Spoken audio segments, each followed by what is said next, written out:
नमस्कार, आप देख रहे हैं न्यूज टुनाइट और आपके साथ मैं हूं शिल्पा। बुलेटिन में सबसे पहले बात कॉल ड्रॉप की, जिस पर कंपनीज की धोखाधड़ी को लेकर सरकार ने सख्त रुख अपनाया है। टेलीकॉम मंत्री रविशंकर प्रसाद ने दूरसंचार मंत्रालय को आदेश दिया है कि वो इस पूरे मामले की जांच करे। साथ ही टेलीकॉम रेगुलेटर ट्राई ने भी इसकी जांच के आदेश दिए। आपको बता दें, टेलीकॉम नेटवर्क की जांच के दौरान पता चला था कि कॉल ड्रॉप के मामले में टेलीकॉम कंपनियां एक खास टेक्नोलॉजी के जरिए लोगों को बेवकूफ बना रही हैं। टेलीकॉम नेटवर्क की जांच के दौरान ये खुलासा हुआ। कंपनीज रेडियो लिंक टेक्नोलॉजी यानी कि RLT का इस्तेमाल कर रही हैं और इस टेक्नोलॉजी के जरिए कॉल ड्रॉप होने पर भी आपकी कॉल तक कनेक्ट दिखती है, तब जब तक कि आप इसे खुद नहीं काट देते। कॉल जब अपने आप कट जाती है तो ये कॉल ड्रॉप की श्रेणी में आ जाता है, लेकिन खुद से काटने पर कॉल पूरा माना जाता है। ऐसे में कस्टमर्स को पूरा पैसा देना होता है। इस तरह से इस टेक्नोलॉजी की मदद से टेलीकॉम कंपनीज को अपनी कॉल ड्रॉप पर पर्दा डालने में भी मदद मिल जाती है।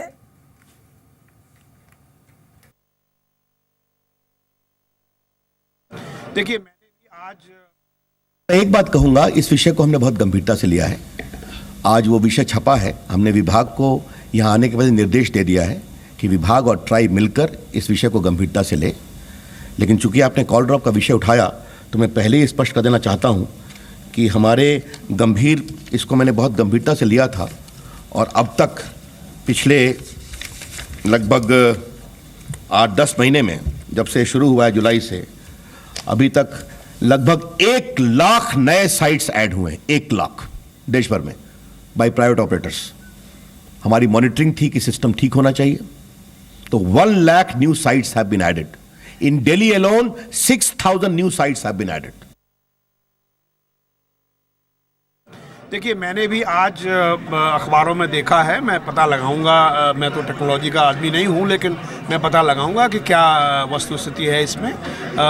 जहां तक सवाल बेसिक क्वालिटी ऑफ सर्विस का है, तो जैसे मैंने पहले भी कहा है कि हम लोग विचार कर रहे हैं ट्राई में कि किस तरह से हम इसको बेहतर बना सकें और किस तरह से हम अपने कंज्यूमर्स के हितों की रक्षा हम कर सकें। और हमारे साथ असीम, हमारे संवाददाता, जुड़ रहे हैं। असीम, एक बार फिर से सरकार की गंभीरता नजर आ रही है कॉल ड्रॉप के मुद्दे पर। इस बार जांच के आदेश दिए गए हैं सरकार की तरफ से। ये जांच किस तरीके से की जाएगी और इसमें ट्राई की क्या भूमिका रहेगी? जी देखिए शिल्पा, आपने कई बार देखा होगा कि आप कॉल करते हैं दूसरी पार्टी को, तो उसकी आवाज नहीं आती है, लेकिन उसके बावजूद भी कॉल ड्रॉप जो है वो नहीं होती है। तो ये एक नया टेक्नोलॉजी जो है टेलीकॉम कंपनी जो है अपना रही है कि आप कॉल ड्रॉप को डिले कर दिया जाए, 1 मिनट तक आपकी कॉल चलती रहे और कॉल ड्रॉप बिल्कुल ना हो, आप मजबूर हो जाए उसको खुद काटने के लिए, दूसरे आदमी की आवाज ना आए। अब रेगुलेटर और टेलीकॉम मिनिस्ट्री दोनों को ये देखना होगा कि क्या इस टेक्नोलॉजी को अलाउ किया जाना चाहिए या नहीं किया जाना चाहिए, क्योंकि इससे टेलीकॉम कंपनियों की कॉल ड्रॉप जो है वो लगातार कम हो जाएंगी और बेंचमार्क जो है आसानी से अचीव कर पाएंगे। लेकिन कस्टमर के साथ ये एक धोखा होगा। कस्टमर जो है उनका बिल मीटर जो है वो चलता रहेगा, लेकिन वो दूसरे पक्ष की आवाज जो है वो नहीं सुन पाएंगे। तब दोनों ने इसकी जांच शुरू कर दी है। TII अलग से जांच करेगा, दूरसंचार विभाग अलग से जांच करेगा। तो ये देखना होगा कि जांच में क्या निकल करके आता है और टेलीकॉम कंपनियों को किस तरह के आदेश जो है वो दिए जाते हैं कि आप इस जो प्रोसेस है उसको किस तरह से रोके। जी, बहुत शुक्रिया असीम इस बातचीत के लिए आपका।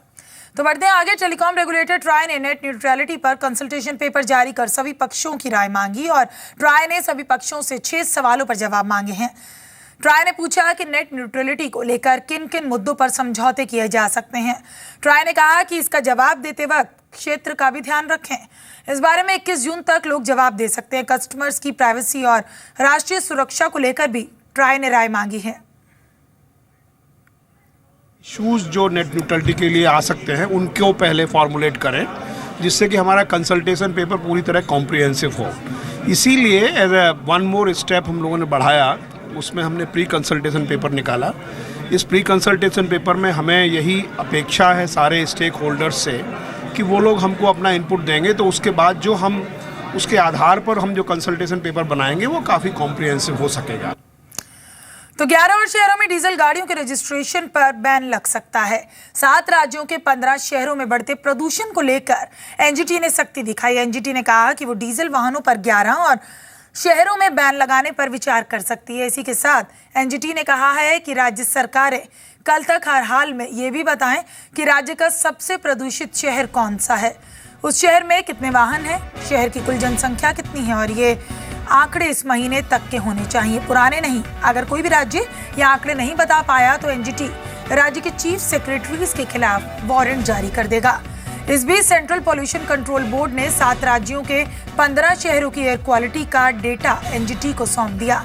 कल इस मामले की फिर से सुनवाई होगी और इन आंकड़ों के आधार पर डीजल बैन पर फैसला लिया जा सकता है।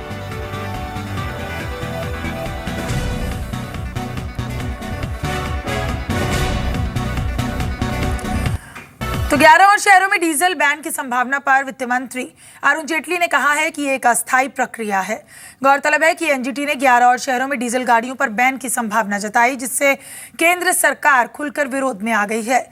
इससे पहले भारी उद्योग मंत्रालय ने एक याचिका डालकर इस पर फिर से विचार करने के लिए कहा है। मंत्रालय का कहना है कि इससे काफी संख्या में लोग बेरोजगार हो जाएंगे।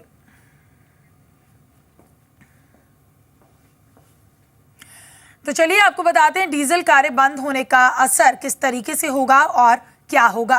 सालाना 2000 सीसी से ज्यादा 4 लाख डीजल गाड़ियों की बिक्री होती है। जाहिर है कि जो ऑटो कंपनीज हैं जो ये गाड़ियां बनाती हैं उन पर असर होगा। 2014-2015 में प्रोडक्शन में 6.22% की कमी आई है।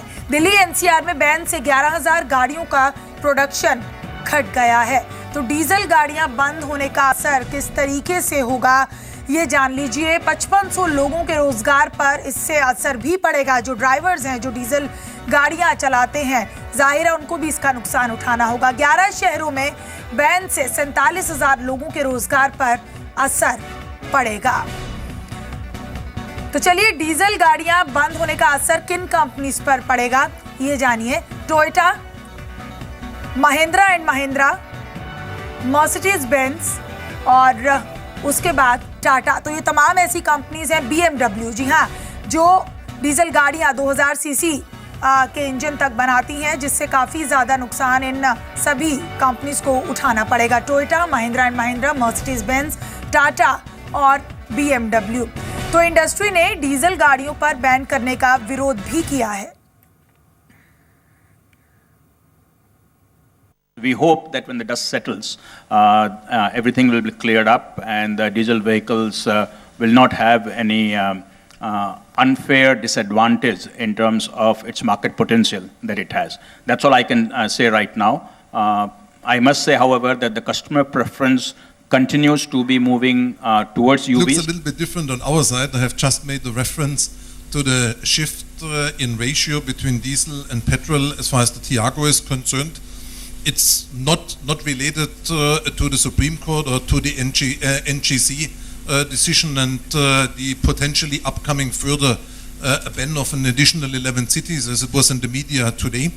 But it at least makes us critically review our current capacity setup, where we might have to shift our capacity from, and we are predominant from the past, the predominant diesel player, so to say, towards more capacity on the petrol side. और देश की सबसे बड़ी car manufacturing company Maruti Suzuki ने अपना production अस्थायी तौर पर रोक दिया। कंपनी की हरियाणा के गुड़गांव और मानेसर स्थित दोनों प्लांट्स में प्रोडक्शन रोक दी गई। ऐसा कंपनी के कंपोनेंट सप्लायर सुब्रोस के प्लांट में आग लगने के चलते हुआ है। सुब्रोस मारुति के लिए एयर कंडीशनर किट की सप्लाई करती है। तो एप्पल को भारत में सिंगल ब्रांड स्टोर खोलने के लिए लोकल सोर्सिंग नियमों में छूट देने के लिए कॉमर्स मिनिस्ट्री एक बार फिर कोशिश करेगा। इसके पहले मंत्रालय ने लोकल सोर्सिंग नियमों में छूट देने से मना किया था। वाणिज्य मंत्री निर्मला सीतारमण ने कहा है कि हाई एंड टेक्नोलॉजी कंपनीज को इस नियम में छूट मिलनी चाहिए। उन्होंने कहा कि हम इस बारे में वित्त मंत्रालय से बात करेंगे। उन्होंने कहा कि इस बारे में जल्द ही फैसला लिया जाएगा। हालांकि उन्होंने एप्पल के रिफर्बिश्ड फोन भारत में बेचने के प्रस्ताव को खारिज भी किया। निर्मला सीतारमण ने स्टार्टअप्स के लिए टैक्स हॉलिडे की सीमा 3 साल से बढ़ाकर 7 साल करने की सिफारिश भी की।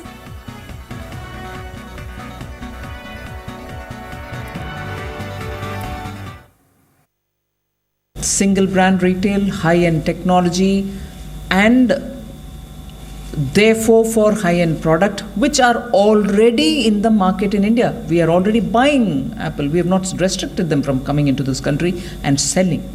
But if they were to do a single brand, we from Commerce and Industry strongly suggested that the local sourcing requirement can be waived. But I think now it is for finance, which has already taken a different position, but we will certainly talk with them on that and see what best can be done. तो Microsoft के CEO Satya Nadella ने आज दिल्ली में PM Narendra Modi से मुलाकात की। तो वहीं अपनी कंपनी के एक इवेंट में जब वो छात्रों और कारोबारियों से मुखातिब हुए तो गालिब का शेर भी सुनाया। उन्होंने बड़े ही शायराना अंदाज में कंप्यूटर और शायरी को आपस में जोड़ा। गालिब के शेर का जिक्र करते हुए नडेला ने कहा कि सपने सिर्फ पूरा करने लायक नहीं होने चाहिए, बल्कि सपने ऐसे होने चाहिए जिसके लिए जिया जाए। उन्होंने कहा कि भारत में टैलेंट की भरमार है और उन्हें उभारने में माइक्रोसॉफ्ट मदद करेगा। उन्होंने कहा कि वर्चुअल टेक्नोलॉजी के जरिए बिजनेस को आसान बनाया जा सकता है। माइक्रोसॉफ्ट का सीईओ बनने के बाद सत्या नडेला का यह तीसरा भारत दौरा है। एक दिल्ली के एक शायर ने एक जमाने में कहा था कि हजारों ख्वाहिशें ऐसी हों कि हर ख्वाहिश पे दम निकले, बहुत निकले मेरे अरमान फिर भी कम निकले। Now my interpretation of that Ghalib saying changes every year. I learn something new. In today's day, the world that you live in, the world that you're going to shape, the world that you're going to change, the canvas is so rich. When I think about even our own ambitions, when I look at the kinds of applications, solutions that you're going to build for all walks of life, all industries,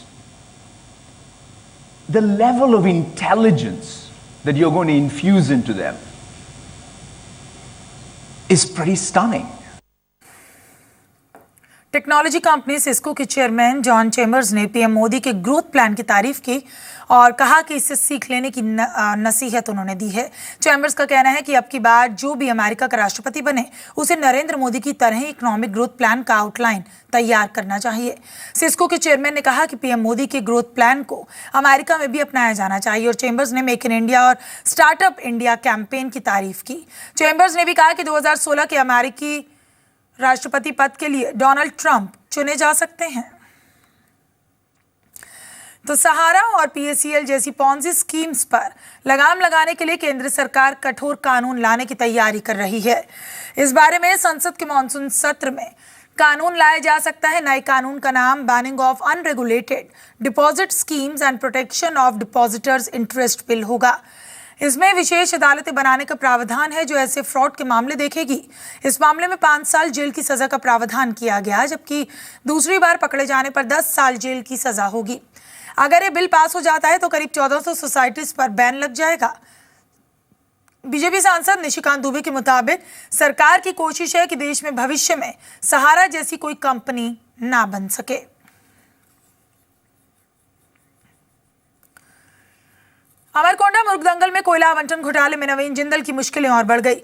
इस घोटाले के आरोपी सिंघल को सरकारी गवाह बनाने के लिए सीबीआई तैयार हो गई है। सीबीआई ने कहा कि सुरेश सिंघल का बयान केस को मजबूत करेगा, साथ ही सिंघल से अभी और पूछताछ करने की जरूरत है। कोर्ट सुरेश सिंघल को गवाह बनाने पर 6 जून को फैसला करेगा।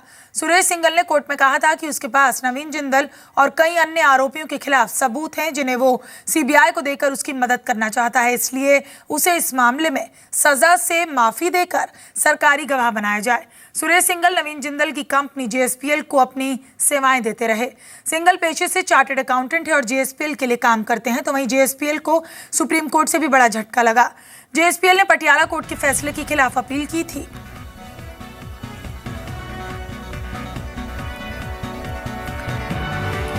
तो जनवरी मार्च तिमाही में टाटा मोटर्स के शानदार नतीजे रहे। इस तिमाही में कंपनी का कंसोलिडेटेड मुनाफा 201% बढ़कर 5,177 करोड़ रुपए रहा। पिछले साल इसी तिमाही में कंपनी का मुनाफा 1,715 करोड़ रुपए था।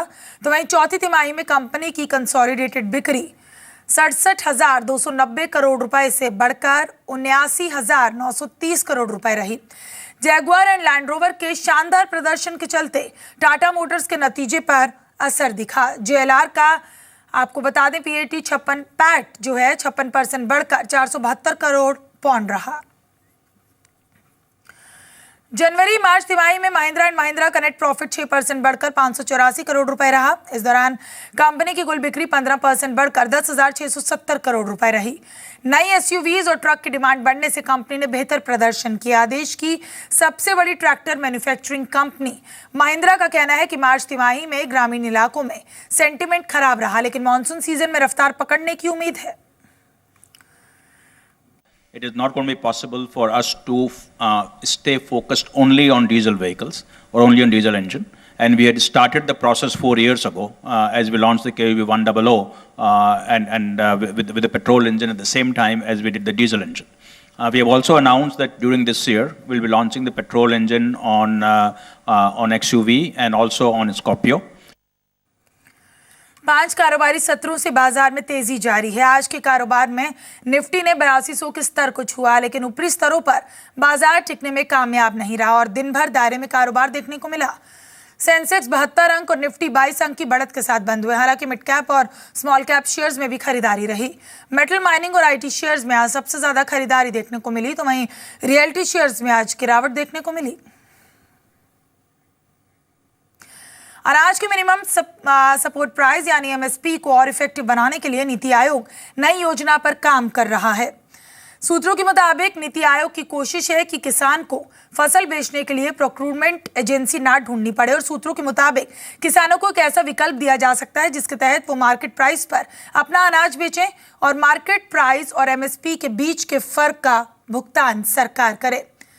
मार्केट प्राइस क्या होगा, इसे पता करने का जो मौजूदा मैकेनिज्म है उसमें भी जरूरी सुधार किया जाएगा। सूत्रों के मुताबिक सरकार अपनी जरूरत और भंडारण क्षमता को देखते हुए रजिस्ट्रेशन और प्रोक्यूरमेंट को कम ज्यादा कर सकती है।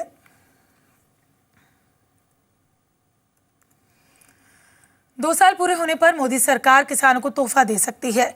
सूत्रों के मुताबिक कैबिनेट इसी हफ्ते खरीफ फसलों की एमएसपी बढ़ा सकता है। धान पर 60 रुपए प्रति क्विंटल और अरहर उड़द पर एमएसपी 200 रुपए प्रति क्विंटल बढ़ सकती है। पिछले साल धान की एमएसपी 50 रुपए और खरीफ दालों की एमएसपी 350 रुपए प्रति क्विंटल बढ़ाई गई। पिछले 2 साल से लगातार सूखे से किसानों को भारी नुकसान हुआ। मोदी सरकार ने 2022 तक किसानों की आमदनी दोगुनी करने का लक्ष्य रखा है।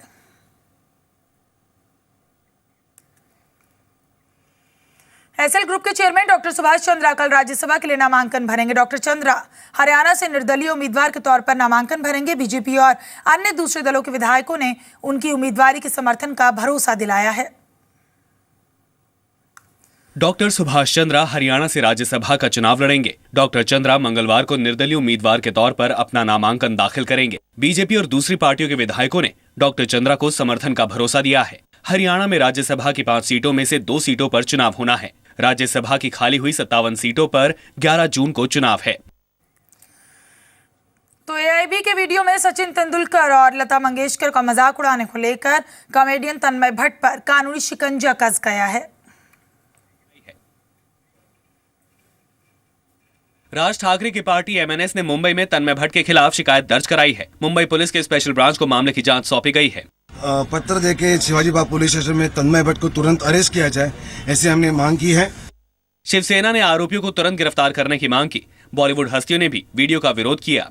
उस पूरी टीम को तुरंत ही अरेस्ट करना चाहिए और सिर्फ अरेस्ट ही नहीं, उन पे सीवियर चार्जेस लगा के उनको पनिश करना चाहिए। किसी सीनियर सिटीजन का, हमारे भारत रत्न का इस किस्म से इतनी डिग्रेडिंग तरीके से मजाक उड़ाना is shocking. I don't think that's entertainment. 2 minute 3 second की वीडियो में तन्मय भट्ट ने सचिन तेंदुलकर और लता मंगेशकर का भद्दा मजाक उड़ाया है। सचिन वर्सेस लता सिविल वॉर नाम से तैयार वीडियो में तन्मय भट्ट ने खुद सचिन और लता मंगेशकर का किरदार किया है। वीडियो में दोनों किरदार इस बात पर बहस कर रहे हैं कि सचिन और विराट में कौन बेहतर है। बहस के दौरान दोनों को एक दूसरे के खिलाफ आपत्तिजनक टिप्पणियां करते दिखाया गया है। तो गंगा जल लाने के लिए अब आपको हरिद्वार या ऋषिकेश जाने की जरूरत नहीं होगी। सरकार अब गंगा जल लोगों के घर तक पहुंचाएगी। गंगा जल लाने के लिए अब आपको हरिद्वार या ऋषिकेश जाने की जरूरत नहीं होगी। सरकार अब गंगा जल लोगों के घर तक पहुंचाएगी। संचार मंत्री रविशंकर प्रसाद ने कहा कि सरकार गंगा जल की ऑनलाइन बिक्री करेगी और गंगा जल लोगों के घर डाक विभाग की मदद से पहुंचाया जाएगा। मैंने अपने विभाग को निर्देश दिया है कि ई कॉमर्स के प्लेटफॉर्म का उपयोग करके देश के लोगों को हरिद्वार ऋषिकेश का शुद्ध गंगाजल उपलब्ध हो सके थ्रू पोस्टल नेटवर्क, इसकी व्यवस्था करें। सरकार के इस फैसले का साधु संतों ने विरोध शुरू कर दिया है। श्रद्धालुओं ने भी गंगाजल की शुद्धता को लेकर सवाल उठाए हैं। तो इसका निश्चित रूप से विरोध किया जाना चाहिए और इसकी इजाजत इस सरकार को दी जानी नहीं चाहिए। अगर आप डाक द्वारा गंगाजल मंगाते हैं, उसका कोई यूज नहीं है, उसका कोई बेनिफिट नहीं है, वो गंगाजल पानी के बराबर है। तो फिलहाल न्यूज़ टुनाइट में इतना ही। दीजिए इजाजत, नमस्कार।